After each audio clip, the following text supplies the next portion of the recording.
You look so stupid. You think communion got bread? Sheesh. Wait till you hear about these pastors and how much money they're making. 53 billion, that's with a B, is stolen internally at churches every year. To me, this is super interesting, like going over everything from megachurches. It was like going to a fucking arena concert. Super controversial. All these questions for them about the financial greed and all the bullshit that goes on behind the scenes. When you have a person in power or authority saying, you need to give us your money or you will not get into heaven. I am delivered!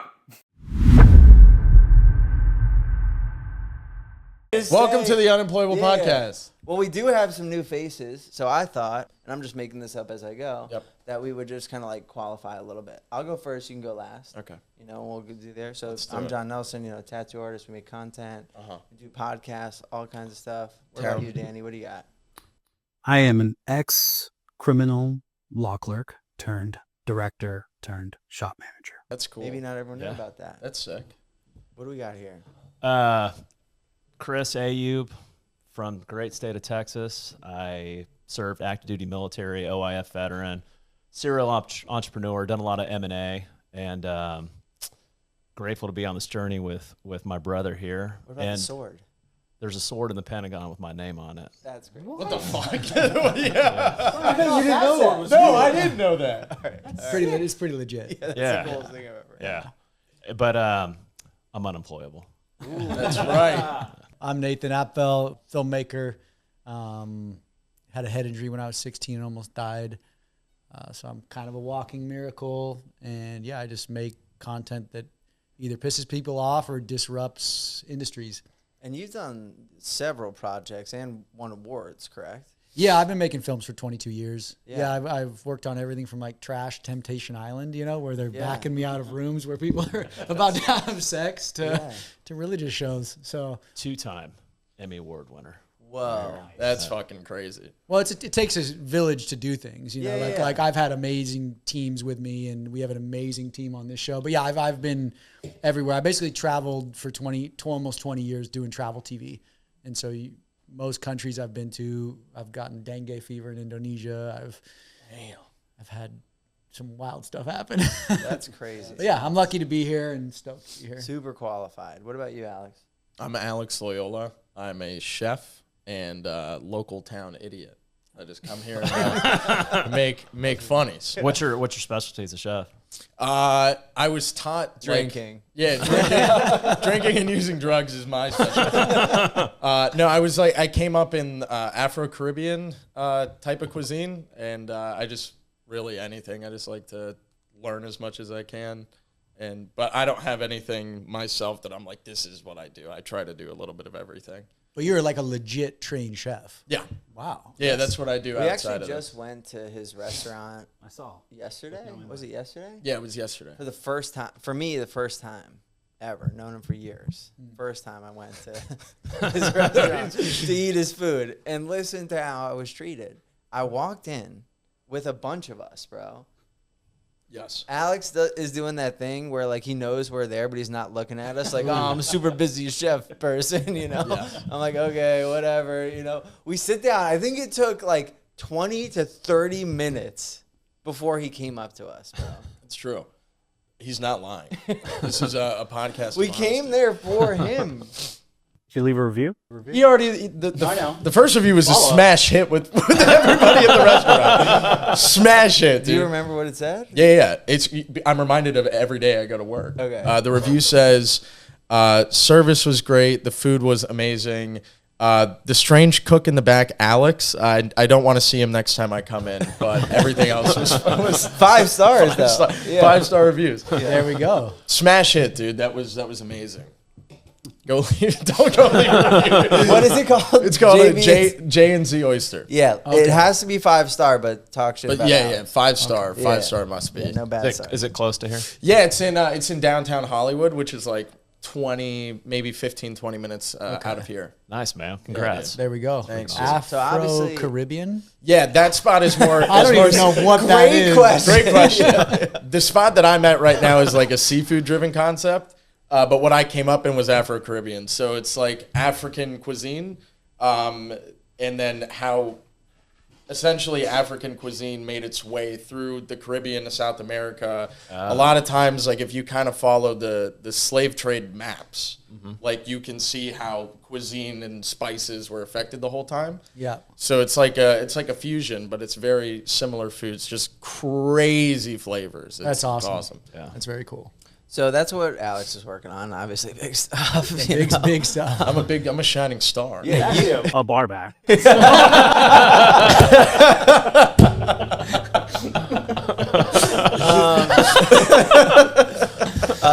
You guys are working on something probably not as big as that, Nah. but could you tell us a little bit Hard about follow it? up. Yeah, solid. Yeah, it's a show. It's a 7-part docuseries called The Religion Business, and it looks at the business model built on the teachings of Jesus. So it's the oldest business model in humans have ever built, outside of probably prostitution. But yeah, it's The original. the original business Yeah. model. But it's like, yeah, Christianity is really or Judaism into Christianity is one of the oldest business models in the history of mankind. So we're unpacking 3,500 years of a business model, which is wild. Yeah. So how did meaning like it's in the Bible? Yeah, so it goes all the Okay. way back to the Torah, which is Right. the book. It's the Jews' holy book or the Jewish nation's holy book. But yeah, it goes all the way back to we go all the way back to this dude named Melchizedek in the Bible, because that's really where modern Christianity. That's as far back as they like to go to kind of explain the institution. Yeah. And so we take you all the way back there. What, like in a simple form, what was the original business model? The original business, the Jewish business model is, hey, once the country or the state of Israel is formed, not the country, but the state of Israel, the Holy Land in the Bible, once it was given to the Israelites, the story goes that God gave the Israelites this land, and God demanded something off the land from them because the land was a gift. So God demanded 10%, which is in the Bible, it's called a tithe. Right. And the tithe literally translates to a tenth.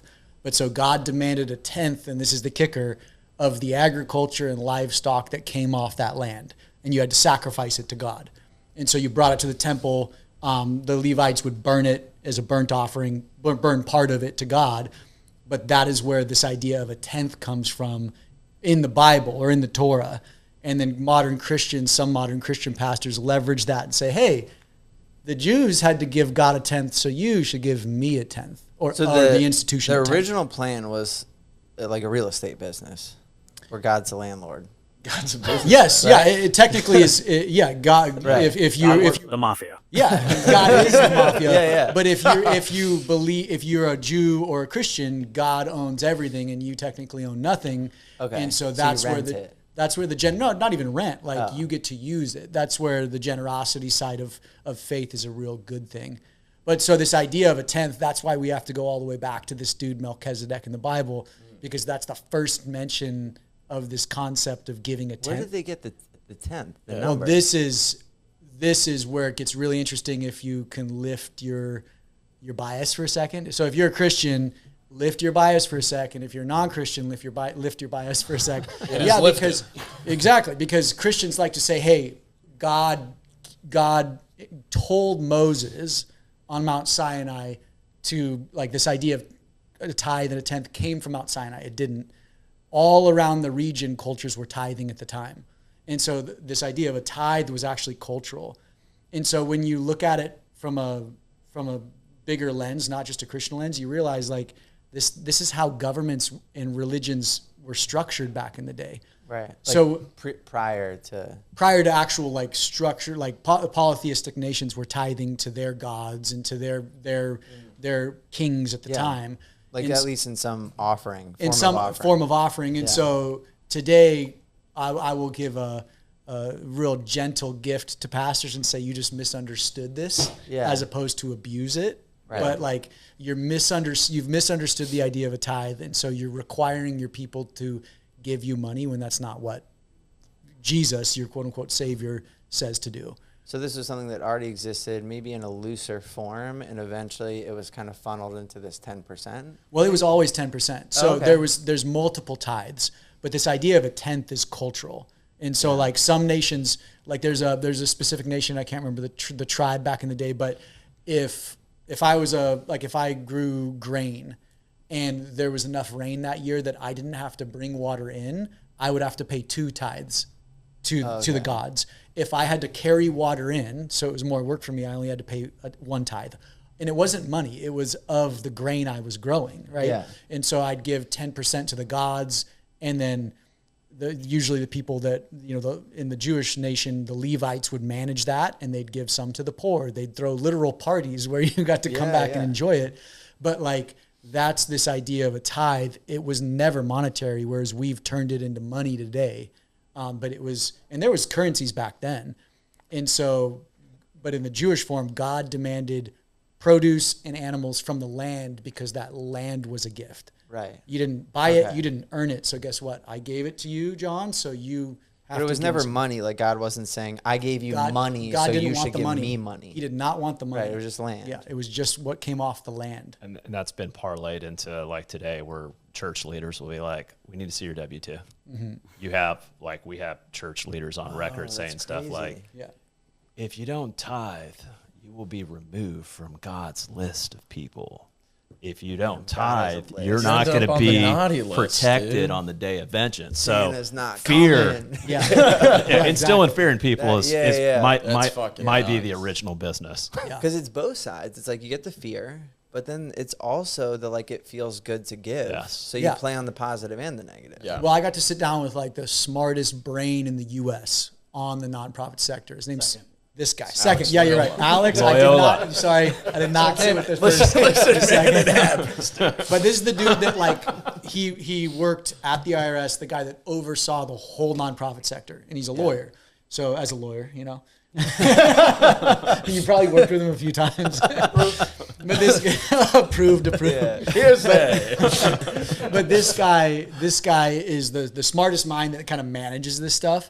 And he's like, Nathan, the problem with, or he's like, the hardest part when you look at religion in America is people come to church or people come to their religious institution at their most vulnerable. And when you have a person in power or authority saying, you need to give us your money or you will not get into heaven, like that is literally abusing your people, so to speak. And then you're abusing them as you point back to the Bible. Like I said, you're misinterpreting at best, and you're abusing what you call your holy scriptures at worst to take advantage of people. And then you somehow do these mental gymnastics because you have this massive business behind you, this $20 million building and this $5 million soundstage, and you're like, we got to fund this. So when I look at you went to a megachurch, I grew up in them. You did? Yeah, I grew up in one. Yeah. What defines mega? Above 2,000 members. He was the flying angel during the Christmas party. It was. He got fired because his balls fell out. Bro, it was fucking crazy though. When you go to those types of churches, like, bro, the worship, like the music worship part, was like, it was like going to a fucking arena concert, like. Right. Crazy seats, huge fucking stage, light, the whole fucking hazers, show. Fog, everything, bro. Like it was called North Point in Atlanta. Did you like it? When I was a kid, I liked the worship. Like, it has to be entertaining. Well, because so here's a really interesting. Yeah, why do you like this? And I would call it singing. It's not necessarily worship. So what did you like most about that experience? Well, it was like I was at a concert. The lasers. It was everything. But then I like to put them in my eyeballs. Bro, I got one of the tour shirts. But then, like, bro, Hillsong United would like perform there. Yeah. You know what I mean? Like, one of the biggest Christian bands ever. Yeah. And then you also had like, they would do like comedy theater shows, and they'd have all the crazy props and like, bro, it was fucking nuts. Ari like, Shaffir? Yeah, bro, Ari Shaffir popped up. Yeah. He would talk crazy, bro. It'd be nuts. Yeah, dude, that shit it's a lot of money. Yeah. Looking back on it now, like, obviously when you're a kid, you don't think. But it's to get you, right? They need you. You're a consumer to them, because they have to fund this. They might not admit it, but they have to fund this super expensive machine. And there's only so many consumers in Atlanta. That's where it was, right? Yeah, it was in Atlanta. Yeah, so it's like churches are now competing against each other for their consumers. Well, they're building a brand. Exactly. Right? So it's like if I don't have the stage that you have, I either have to step up and build a stage that's better, Yeah. or I'm going to slowly die. Yeah. You know, and so That makes so much sense. yeah, we call it religious economic theory in the show, but then I was sitting with a megachurch pastor a couple days ago, and he calls it the arms race. This dude literally had one of the top 10 biggest churches in the U.S., and he goes, Nathan, we joked ironically, in the green rooms. So like in the green rooms of their churches, they're like, all of us pastors would sit around and joke about how it's an arms race. Like, oh, you have this new lighting system. Well, I'm going to buy it. And I'm going to buy an addition to it. So great. Yeah. All in the name of Jesus, you know? We should be talking about like God. So Like you fucking pussy, dude. You got that little baby fucking stage, dude. where's your faith? We got Creed playing next. For sure. There's some pretty big social media accounts that make what's that guy's name? Taylor Ransom? Yeah, he's so good. He does a great job of characterizing some of that stuff. Yeah. I'm sure you guys have watched The Righteous Gemstones. How is that? It's sadly it is. When I started the show 12 years ago, I didn't think it would be like that. And the more I get into like, let's call it the upper echelon of religious institutions, it is exactly like that, but even more so.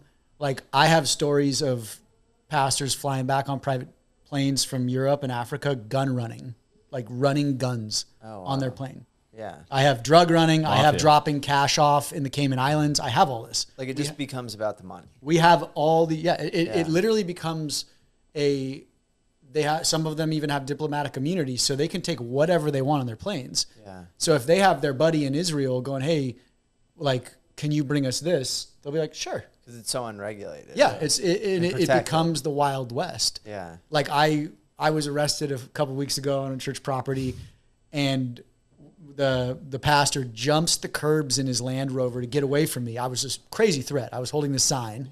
Right. And so he pins it in his Land Rover, jumping curbs and planters to get away from me. That man has a sign. Luckily, Drop the sign! luckily we've got some PIs and they were able to run the plates.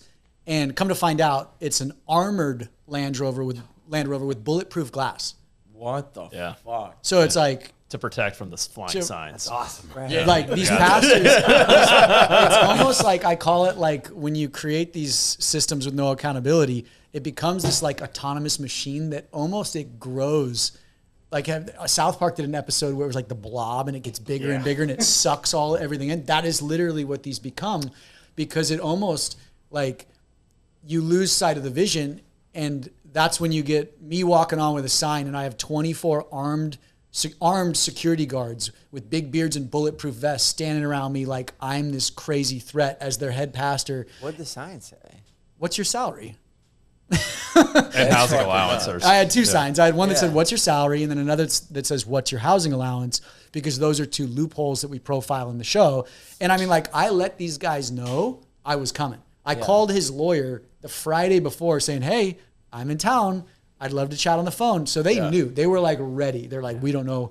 They're like putting their bulletproof vests on in the morning. You know, they're like, there's this filmmaker who's coming on. You said they gave you a code name or something. Yeah, right? my code name. Well, I haven't confirmed this, but we have. But they call me Hot Dog.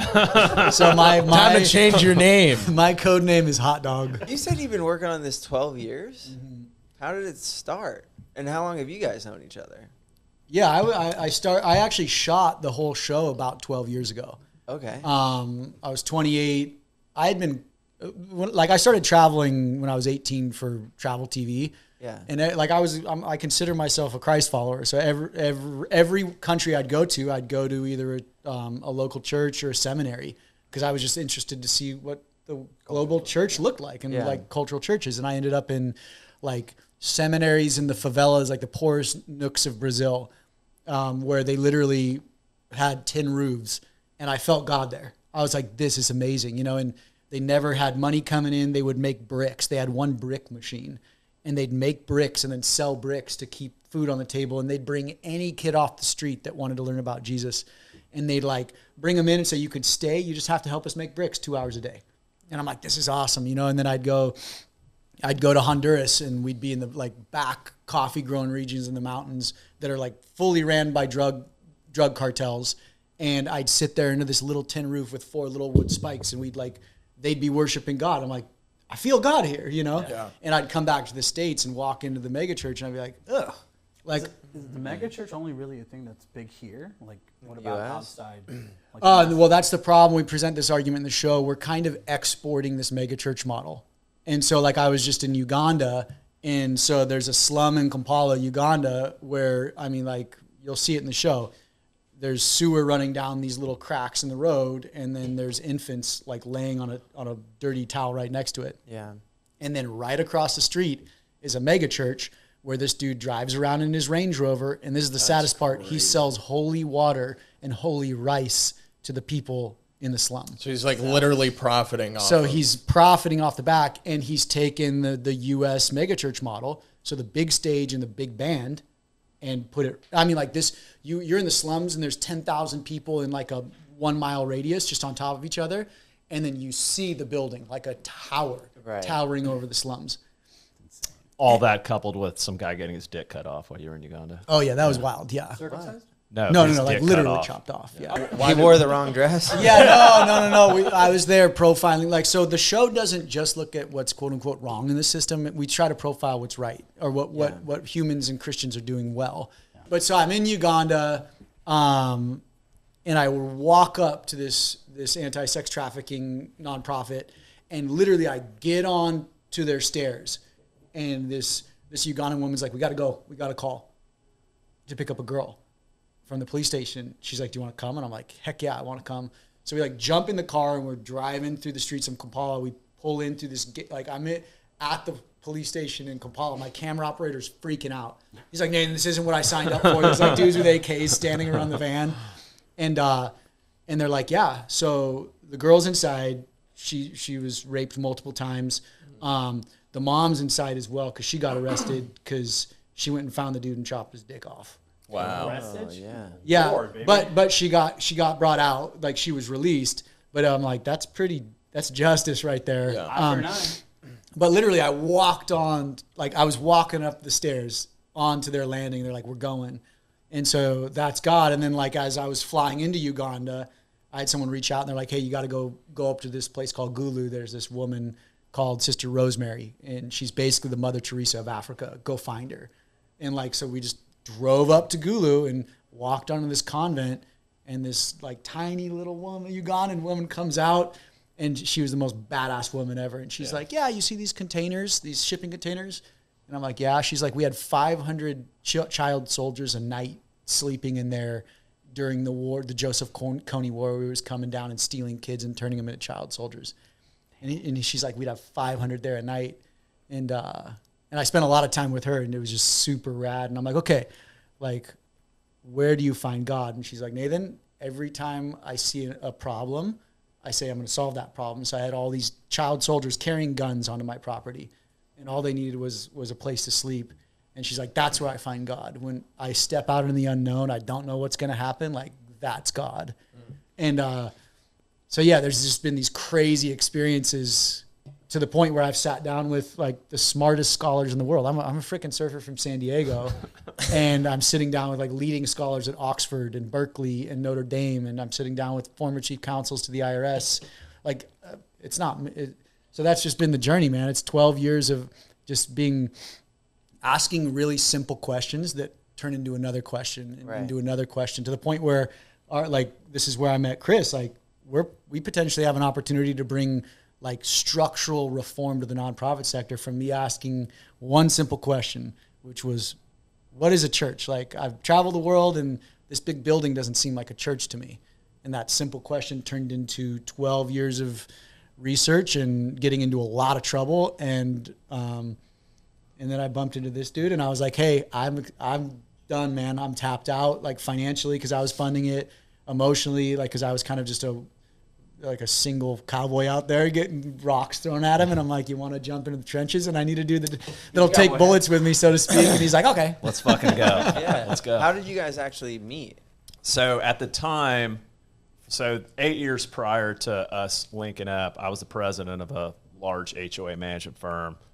Grew the lights out of that, a lot of M&A, and there was an industry colleague that was a software developer that was always trying to do business with us, and came friends with him, and he was like, I want to introduce you to, because I got to a point in my career where I was like, I need to start doing something good for humanity. It can't just be like, how many more cents can you get out of a dollar? Yeah, yeah. And so mental health was a huge passion for me, being a veteran, going through my own battles and everything. And so I started doing a lot of due diligence on the mental health side. So while I was doing that, I was having conversations with this guy, and he was like, I need to introduce you to my buddy Nate, 2-time Emmy award-winning filmmaker. This is what he's doing.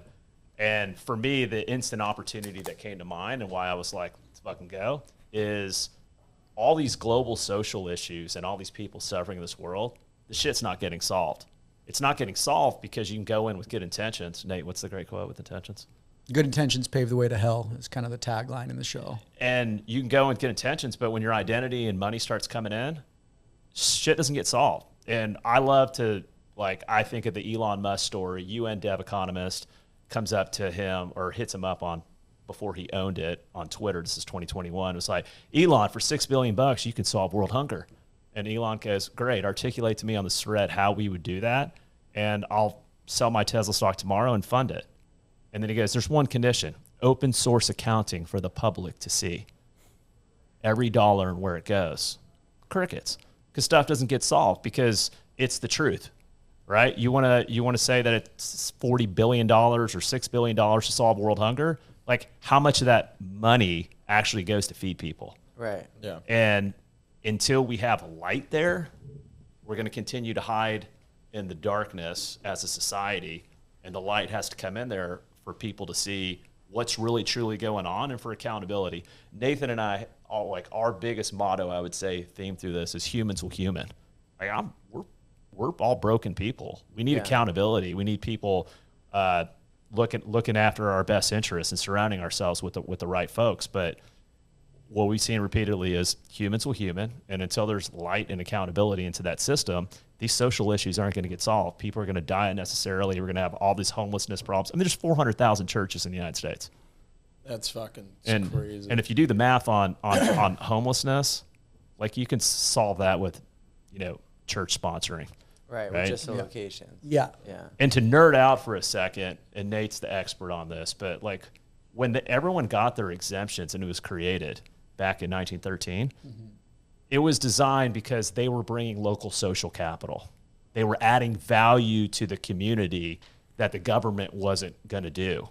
And so now you have all these tax dollars going. You have all these social agendas with the tax dollars, and then you have all this going on where, I mean, globally speaking, the Christian church brings in $890 billion a year. $890 billion. Yeah. And only 6% of that ever leaves the institutional walls for outside impact by the time it goes to where it needs to go. So for it's not certain going things. back into the community. Yeah. No, we're not solving stuff, because if I say this, like, many nonprofits, not all, but some of them, their goal should be to completely dissolve their entity because they achieve that objective. They solve the problem, and now it's time to go solve the next one. Sure.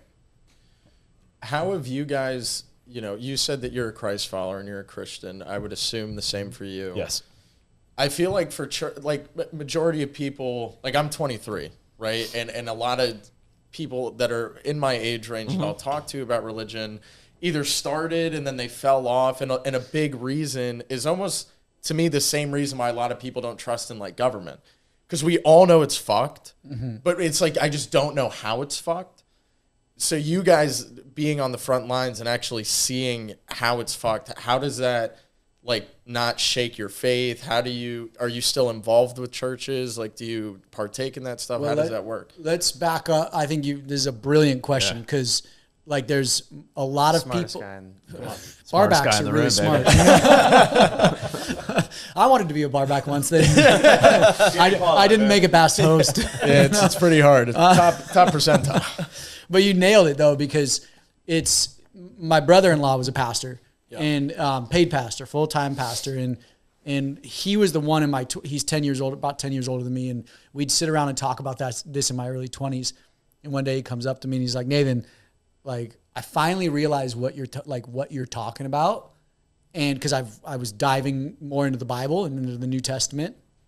And he's like, I'm about to preach myself out of a job. And that next Sunday he got up on stage and gave a sermon and said, I quit. because I shouldn't be up here. And he went and got a job at Trader Joe's. And then he still preached on the side, but he's like, I can't stand on that stage and take money. And he says this brilliantly. He goes, pastors or speakers can give a great sermon about Christ, but the system they work in also tells a story. And so if you are working at a restaurant, but at the same time selling drugs out of the back, like you're not just there to cook food. So if this pastor's standing on stage and saying, hey, Jesus says to help the orphans, the widowed, the marginalized, he said, my God doesn't live in a physical house. My Father doesn't live in a physical house, as you are not helping the widowed, the marginalized, or the orphaned, and your house is the biggest thing ever. Yeah. Your system that you've built is telling a polar opposite message than what you're speaking from the pulpit. And that is why most Christians in the U.S. or most people of faith are going like, ooh, this is gross. Yeah. Like it's, you're lying. I'd rather hang out with crime bosses because I know they're probably going to try to kill me. At least they're being honest. You know? Exactly. And so that's the problem, is the system is telling a polar opposite story than what they're preaching. And so that's the crisis of faith that's happening in America. And statistically, you can see it. Christianity is plummeting, but spirituality is rising at the same time. Yeah. That's what I never really understood. And I was like telling you, I visited churches, attended a bunch, and you just kind of defined, I guess, what I was feeling, is not feeling like the word was attached to the side message, or what was being said. Maybe the follow through was lacking, and all coming to money. Especially like me being, like you guys, like entrepreneur, and like always looking at businesses and dissecting them. Some are passion projects, some are just to make money, some are like for connections. You're analyzing everything. I'm going to church and I'm like, this is a business. Well, that's like what I'm thinking. And maybe not every one, but I like couldn't get over that. And I was kind of scared to just like grab one of the pastors and be like, how does the money work? You can declare a church. You can literally say, I declare I'm a church, and start it tomorrow. What the fuck? Do you think if I declare right now that this back room is a tat church and we worship the tat I'll tell you gods, right now, what's this yes. water, though? I'll tell you, no, I'll tell you, you know what? Put on your girdle suit.